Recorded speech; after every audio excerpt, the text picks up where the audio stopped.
Il s'agit de la période d'après le débarquement, c'est-à-dire en 1944, la période qui va jusqu'à la fin de la campagne de France. Et cette période est essentielle puisqu'elle comporte énormément de risques. Et pour faire débarquer les Américains, on leur a pas seulement expliqué, selon l'auteur, qu'ils allaient se battre pour la démocratie, pour la liberté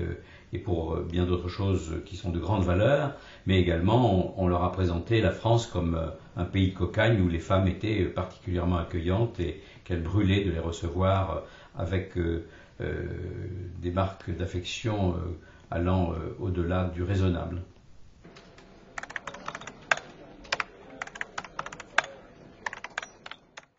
Alors,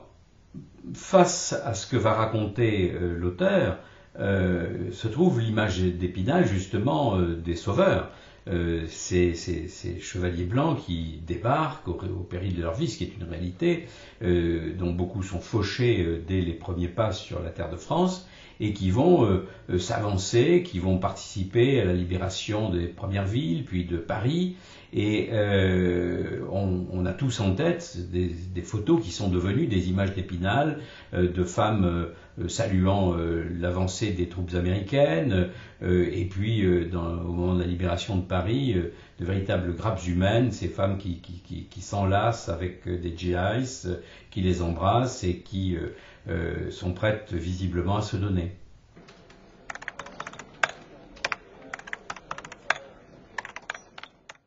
La réalité des choses, c'est que, encouragé d'une certaine manière par ce qu'on leur a raconté, encouragé probablement aussi par la joie naïve que manifestent beaucoup de Français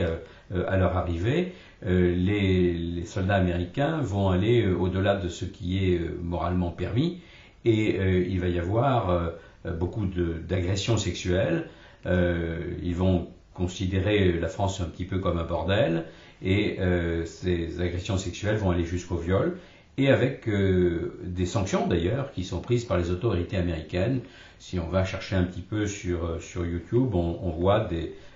l'exécution des premiers soldats américains. Comme par hasard, il s'agit de Noirs. Ce sont eux qui étaient les plus frappés, non pas qu'ils aient été probablement les plus nombreux à violer, mais en tout cas c'était eux qui étaient le plus réprimés. On voit donc l'exécution des premiers GIs qui sont condamnés pour viol.